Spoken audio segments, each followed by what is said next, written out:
Welcome back to Millennium Live, where we're diving into the tools, the trends, and technology that's shaping the future of a variety of industries. Today, we'll be focusing on marketing. I'm your host, Connor Toohey, and today we're unpacking a platform that's reshaping how marketing teams operate and align, a partner of ours where marketing comes together, Opal. And joining us is the CEO of Opal, George Huff. George, welcome to the podcast. It's great to have you here, and excited for this conversation. Great. Thanks for having me, Connor. Of course. So, I think to dive in to start, so what ways that I like to start the podcast is really about the organization itself. So, curious to know about how Opal is such a great planning platform that's really designing designed to address these ongoing marketing challenges that executives are facing. So, take us through what is Opal and the challenges that you're currently solving for. Great question. And it could have a lengthy answer and talk hours on it, but to just keep it simple, we saw a real need in going back 10 years ago, just to how marketing organizations just they kind of connected strategy all the way down to execution. So how do you make sure that the things that you want to have done as a senior executive and the things that the priorities of the organization, they're all everyone's all the trains are on the track, so to speak. And marketing is so organizations are big. There's so many layers. There's so many teams. So it ends up being this kind of game where like what's going on? Just a very simple question. It just kind of causes pins to scatter within organizations. And so we've just always felt that there was this better way, and the market, really doesn't have a source of truth for this, right? There's a source of truth if you're a sales leader, you have Salesforce. If you're an engineering leader, you have GitHub. But as far as marketing goes, there's not that source of truth where, as an executive, you kind of feel like you're on top of your business. And so that's always been our North Star: is how do we help CMOs feel like they're on top of their business, and have a direct line of sight to the execution in the way that the teams are performing. A good question to follow up with would be to discuss kind of what is setting Opal apart from perhaps its competitors, from there's other solutions that executives always get messages on a daily basis about things that they can solve for. But I think there's a really some key differentiators that are really setting Opal apart. Could you go I think it would be great to go through a couple of those. Yeah, I think that our biggest competition is general purpose tools, and I think that the market has definitely adopted a lot more like fancier general purpose tools, but they're still general purpose tools. Like you could launch a spaceship and project manage that, or you can do like a marketing campaign. So I think that the differentiation is just that we speak the language of marketers, and we come from 10 plus years heritage. I myself kind of cut my teeth in the marketing industry in my early career. So we just know the language of those teams, and our focus is, you can bet that our focus is customers that just look just like you, right? That we're solving the same problem set. So I think that is one of the key things, and because of that, we know certain other things, right? Like we know that marketing is visual, and to review marketing in a visual way, or to see your marketing campaign in a visual way, or to see your entire marketing strategy in a visual way, as a marketer, your other job that people don't really talk about as much isn't just what you're marketing, but it's how you're communicating what you're marketing internally in your organization. And so these are just insights that we have that I just don't think you're going to get with the competitive set, and I know you don't get, because that's what I talk to my customers about a lot. That's great.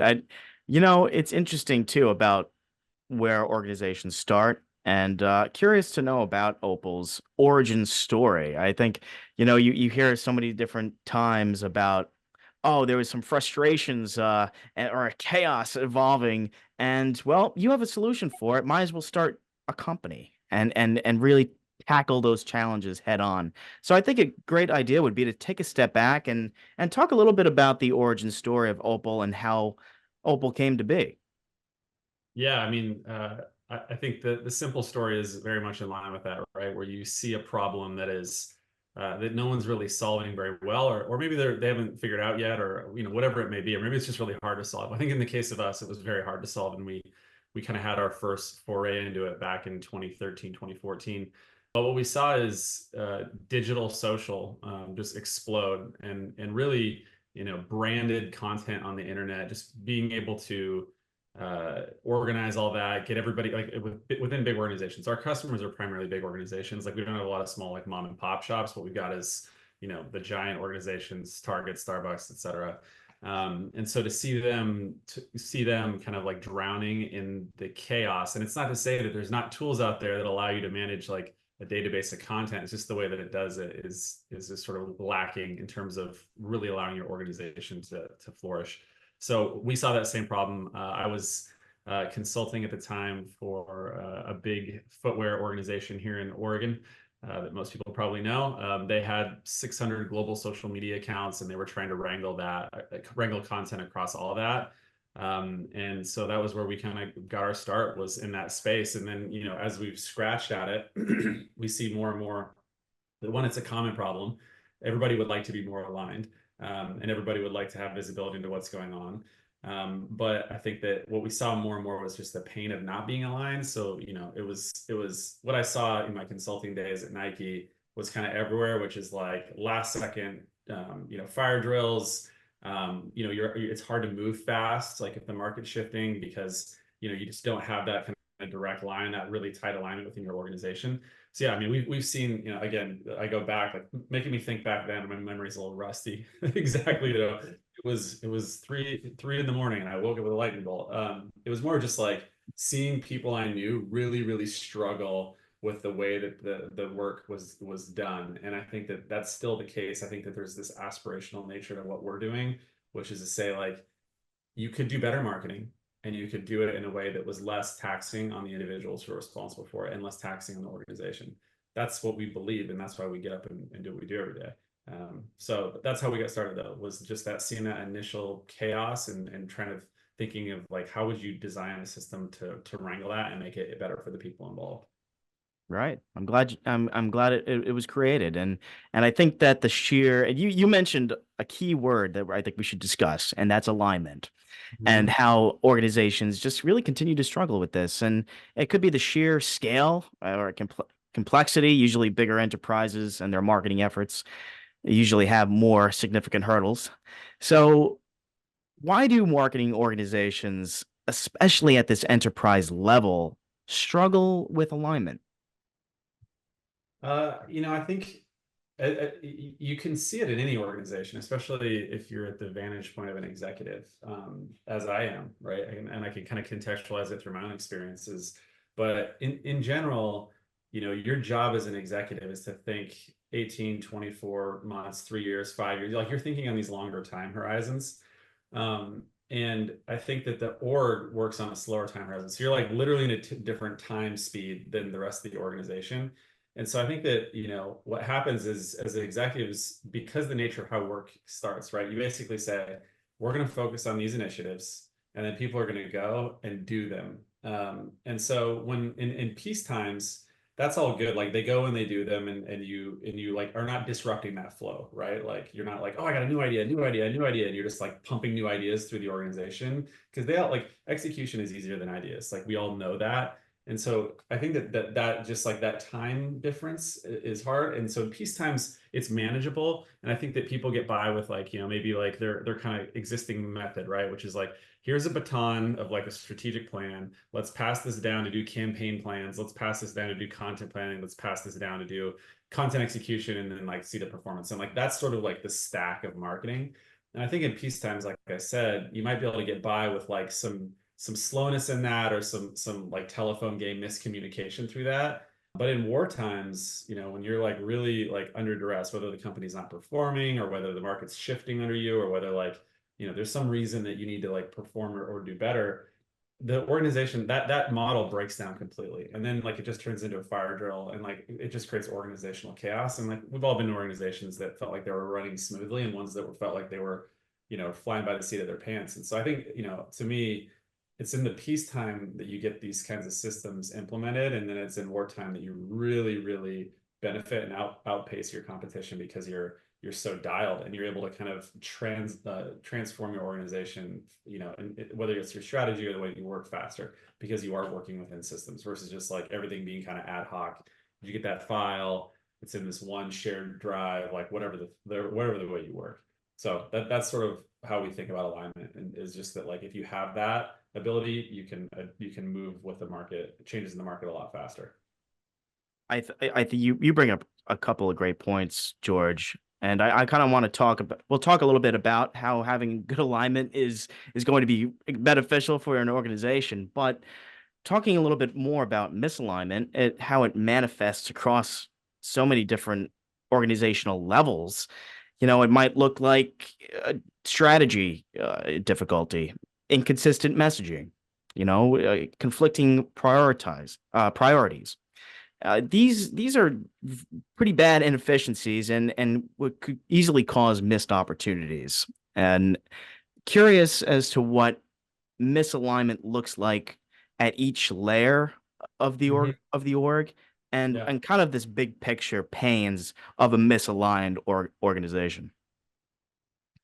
Yeah, I mean, I think you kind of said some of them, right? I mean, I think it's the missed opportunity. I mean, a lot of times you kind of look at organizations and you go, God, how did they not see that? Like, like the market will shift and then they'll get caught unaware. It's like, how did they not see that? They got so many people focused on this thing, working on this thing. The misalignment isn't I'm doing what I'm supposed to be doing. I think the misalignment also comes from what kind of culture you have, right? And so like all these factors coming together, but I think from the top, misalignment is like, you're basically you kind of are scratching your head why people aren't executing on things you want them to, right? Or you're scratching your head of like, you just don't really have a purview into it as an executive. Like it's just this, it's really this opaque layer that is hard to see through. And I think that when you start to have a system for alignment, you can kind of see like start to see where those fail points are. If you flip that, right, like I kind of like I have a very simple mental model for organizations. Like if an organization is a pyramid, and at the top you have executives, and in the middle you have middle management, and in the middle and under that you have like individual contributors, like in a very simple organization. I think that you kind of the pain of executives is that you're constantly, if you have misalignment, either like it could be really painful, like a message got out that like is going to have detrimental effect to your stock price and your success as a business. That happens. That's just like fire drill misalignment. I think others are like, we're not getting that, like through that layer and layer of people, we're not really delivering that clarity of strategy so that people can make good decisions in the trenches. So it's just like, how do you solve that? That to me is a big knotty like system alignment problem. As you kind of go through the org, like if you're in middle management and there's misalignment, you're kind of constantly, I jokingly call it like the glass elevator of middle management, because you're managing up, you're managing down, sideways, left to fro. Like you're just kind of constantly in this like duress of trying to get everyone to line. And you're kind of like the glue in the system, so to speak. But your job is really, really hard. And then you go down to the IC layer, and it's like your work gets burned, it gets thrown away. It's like start, stop, start, stop, start, stop, or that like you get something out the door that you're excited about because you think it hit the mark, and it turns out the executive isn't happy because like you didn't get that strategic alignment. You didn't like get that, like it didn't crystallize for you. And like I think there's just like a broader pain. And I heard this the other day from one of my peers, but it was that like marketing has a negative NPS score as a career, right? Like you're sort of like your likelihood of recommending doing marketing to a friend is negative. Like and that's just I think that's because there's just it's a hard system wrangle because marketing is comprised of so many tactics.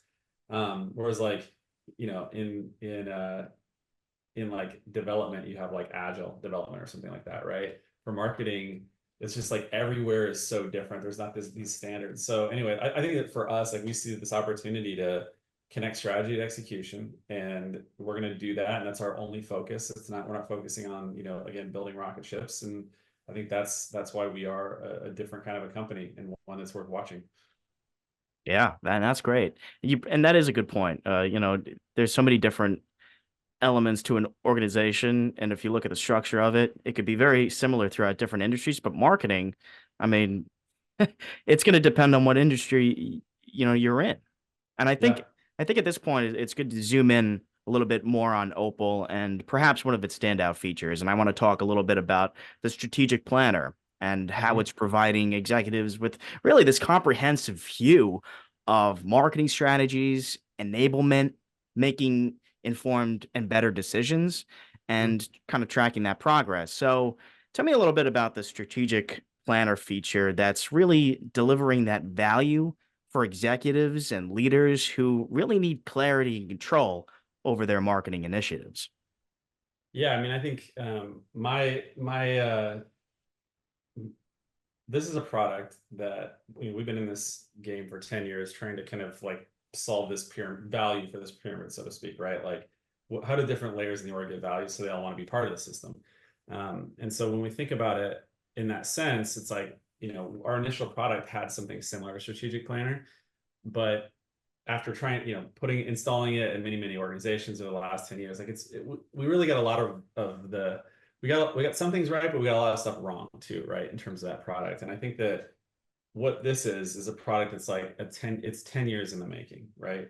Not that we've been building it for 10 years, but it's been like 10 years of really uncovering how organizations start strategy, pass that strategy through the organization, and ultimately, go to market through the lens of that strategy.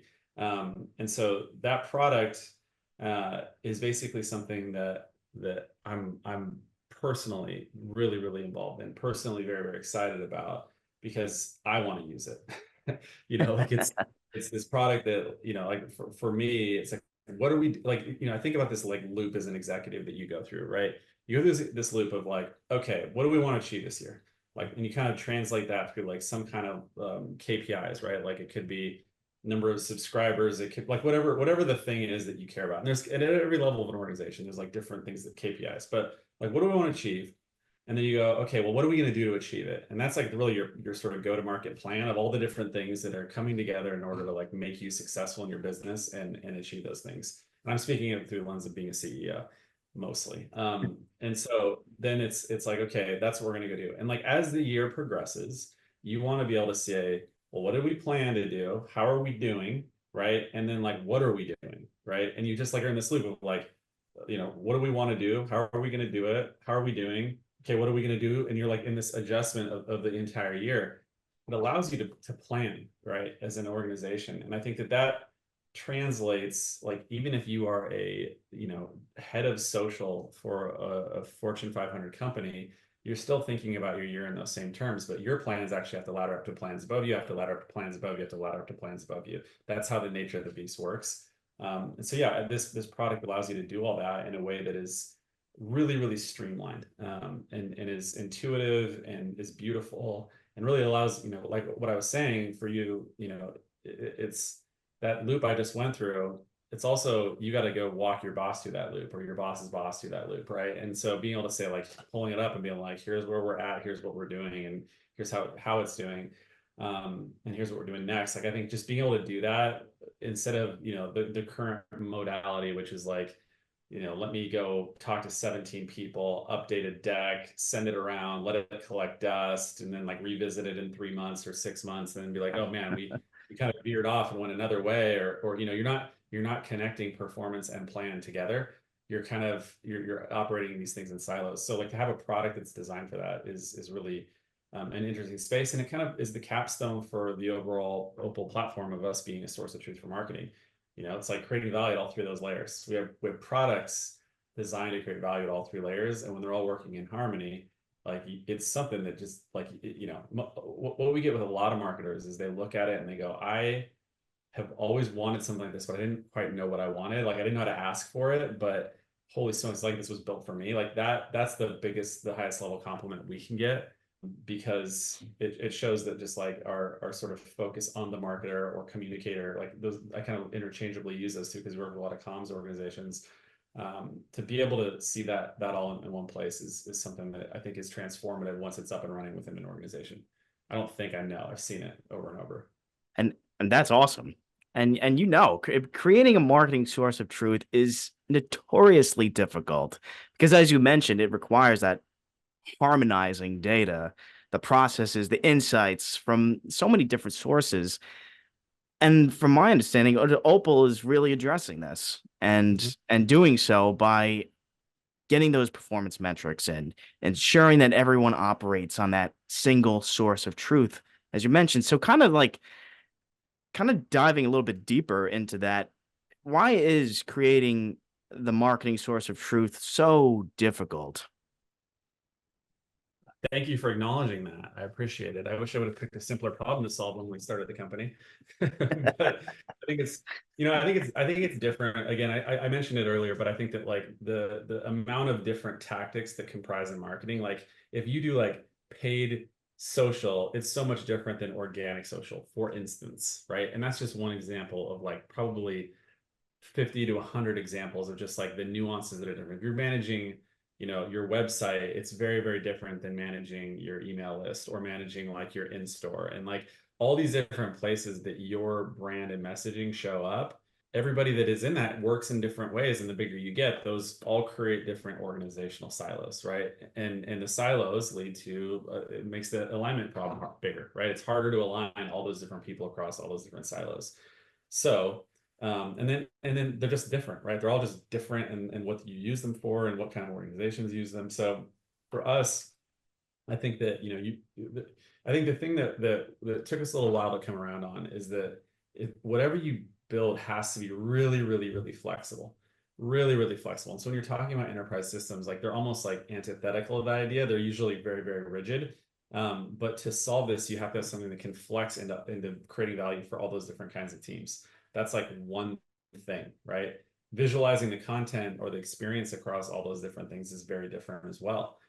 And so that's super hard to do, right? Like if you think about it, like if you think about a Facebook post, I can go to Facebook right now, take a screenshot of it, mock up a product that allows you to mock up Facebook's posts, right?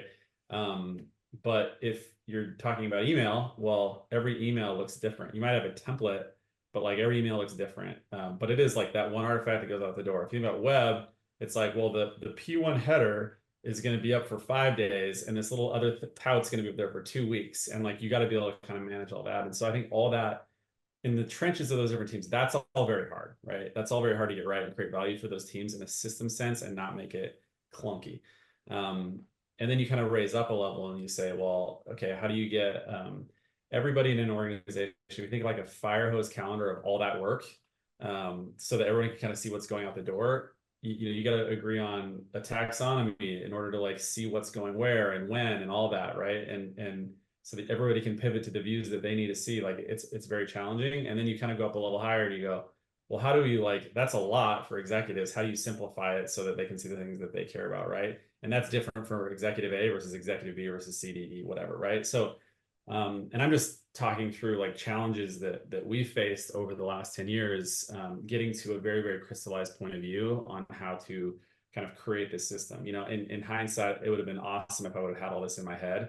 All the failure really, right, that you learn from over the years to get to a place where like we could build this product. And that's really like what the last probably 3 years has been about for us, is like really just transforming our platform to be the platform of the future based on, all that heritage, working with all the biggest brands in the world and knowing like where we may have wanted to like assert ourselves, but like couldn't quite do it because our platform wasn't there. Now we're there. And it's just been awesome to see our customers that are leaning in with us go on that journey with us and form like decision making, be part of our R&D. It's just been so cool. Like so many great insights from like CMOs all the way down to individual contributors in an organization. So I want to talk a little bit about this kind of pivot back to brand marketing from performance marketing as Yep.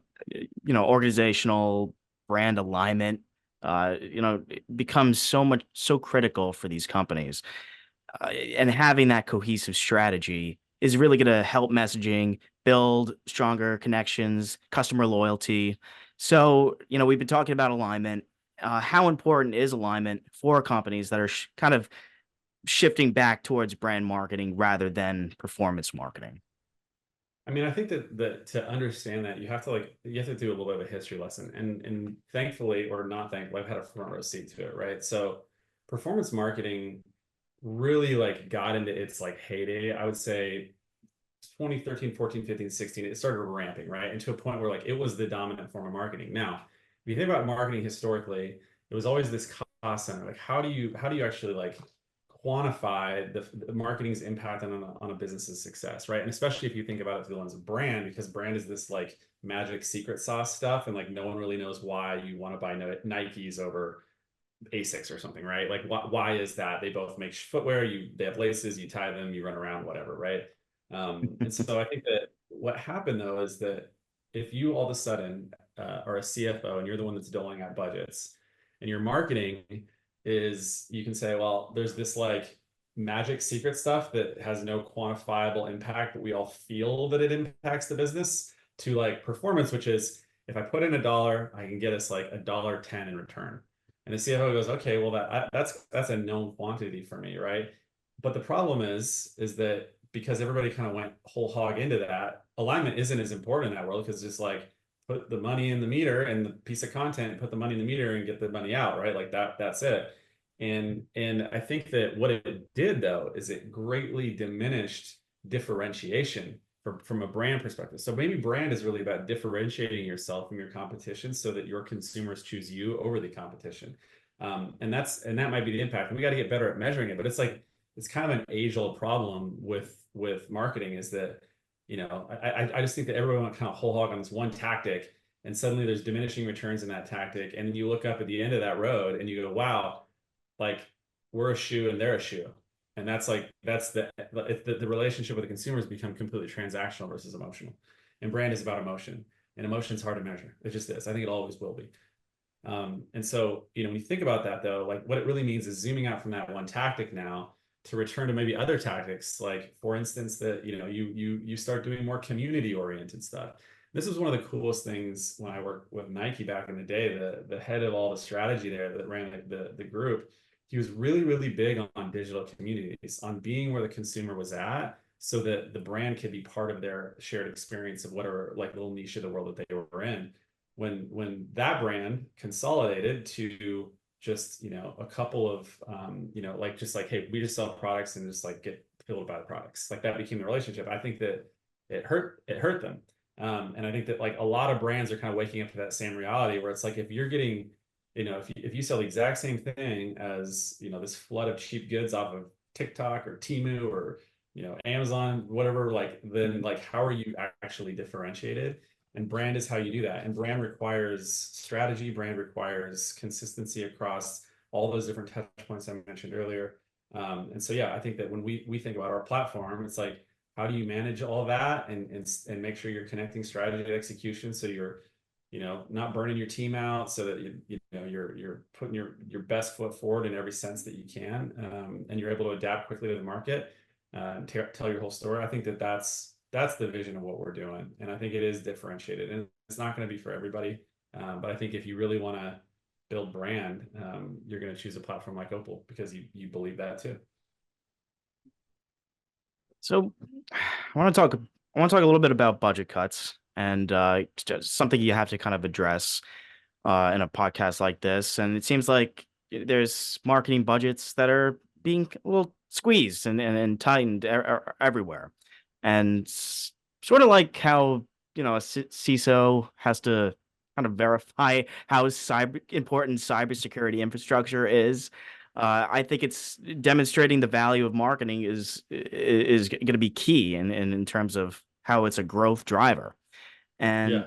effective alignment, like Opal can provide, is really going to be more important than ever at this time, and especially when outcomes and driving strategic value are the ultimate goals. So, how is marketing alignment and visibility in terms of a perhaps a more tightened budget really helpful in improving marketing as a growth driver rather than a sunken cost? What has changed is that you can measure a lot more than you ever could, right? So it's really around finding what is it that you're measuring, where you can get to alignment with a CMO to say, like, if we're measuring these things, this is how we believe they translate to value. Do we agree on that, right? And on these sets of KPIs. And I think from there, being able to kind of translate marketing's effort through the lens of those KPIs continuously, I think is how you do it. And having a place to do it that's consistent. So it's not like, hey, sit through like a 50-page deck. It's not, a spreadsheet that, I think it's like the spreadsheet's usually just the numbers, and the plan is usually just the plan. I think that like being able to kind of bring those things together and tell that story is genuinely important. But I mean, I think it's it's also like going back to like the impetus of this question, which is like tightening budgets and economic uncertainty and all those kinds of things. I'm often reminded of the Warren Buffett quote, which is like invest when others are fearful and sell when others are greedy or whatever, like paraphrasing that. But I think that there's what we're seeing right now across our customer base is this like pendulum swing back to like brand. Like we got to go own this moment because there's this like there's been such a reduction already, right? Like marketing organizations and budgets have been getting, that's the first thing to go because it is this uncertain, like why does marketing exist, and then you cut it and then you go, and then your business starts to shrivel and then you go, oh, you can't quite quantify that, right? You go, what, why, and I think that, you're seeing a return. I think, marketing is the first to shrivel, but I think it's also the first that like you kind of get the wake up call and you're like, now we need to start investing again. So yeah, I mean, I think it cuts both ways in that sense. I think it's a little just ahead of where things are actually at. We look at, certain kinds of KPIs like don't that don't necessarily translate to that like direct dollar moment, right? That direct transactional moment. That's sales' job, right? Marketing's job is to kind of fuel leads for sales, no matter what business you're in. And so, are you getting the audience impressions? Are you getting in front of your target ICP? Those are all the areas of value and the KPIs that you track from a marketing perspective. And to be able to kind of translate, again, like I said, that right KPI, your targets, what you're going to do to achieve your targets, if you're achieving them or not, how you're going to react to it. Like, I think if marketing is having to defend itself within an organization, period, I think that, that organization maybe doesn't deserve marketing. It's a little bit controversial, but like, we all should at this point in business understand that marketing truly drives performance in the long run. It's just like it's a murkier path when you're not in that performance marketing space. And then, you look at organizations that have strong brands and they clearly create more shareholder value than the ones that don't. You look at what like Apple's done, you look at, I mean, it's just, you see it, right? We all see it with our own eyes. So, how do we all kind of think in those terms and have the right tools to communicate internally the value that we're creating and how we're thinking about it? That's really the space that, from a ROI perspective, you got to be able to do all those things and translate and tell your story really well as a marketing leader. Couldn't have said it any better myself, George. I think that's a good way to sum up the entire podcast as we've been talking about it and talking about alignment. But I guess to end, I got one final question for you, and it's kind of to sum up everything we've kind of talked about. So for CMOs out there, for marketing leaders that are aiming for transformational change, that's just why one would attend a Millennium Alliance event and maybe hear about Opal and talk with you about solutions and how Opal is really offering that potential to transform an organization. So, by improving alignment and streamlining operations, Opal certainly giving leaders the ability to drive meaningful, impactful changes in their marketing strategy, and why marketing is so important for organizational growth. I'm an executive or a CMO of a Fortune 500 company. Does Opal have the ability to transform my organization? Absolutely. I mean, that's who we work with, folks that match that profile every single day. And I think that transformation is a journey, and more, CMOs are tapped to come in. They've got 18 to 24 months to transform an organization. So, for people that are on the twilight of their role, like it'd be fun to come and meet us, but like, you may not be now, right? But if you're someone that's stepping into a new role, you're looking to, you kind of have like the appetite for you to drive change is at its highest your first day. And then there's like this, there's this half-life that occurs, and I don't know, whatever that ends up being. And so, we work with our customers to put together a long-term plan, and it relates to, how much of our product you buy and when, and, I've got lots of opinions on that from lots of experience, but we've got an awesome team, we've got an awesome platform. And I think the vision, the North Star of our company of really, being that source of truth for marketing is something that is unique in the world, and something a lot of marketers have been clamoring for. They just didn't know how to ask for it. So yeah, I think it's a great time for, for coming in and working with us and seeing what that could look like for you or your organization. Well, that's a perfect way to end it. George Huff, CEO over at Opal. It's been so fun to have you on this podcast and really talk about how important marketing is and just as an expert as yourself and the power of a platform like Opal. We could dive into so many different areas of our conversation even more, but thank you so much for just taking the time to really go over it. And to our dedicated listeners, especially those in the marketing space, thank you for continuing to listen to the Millennium Live podcast. As we approach 300 episodes, we've enjoyed having partners of ours like Opal, uh, academics, thought leaders, keynote speakers. We like to include everybody on the podcast, and this is where executive education starts. So I want to again thank our guest today, George Huff, for joining us, and we'll see you soon. All right. Thanks, Connor.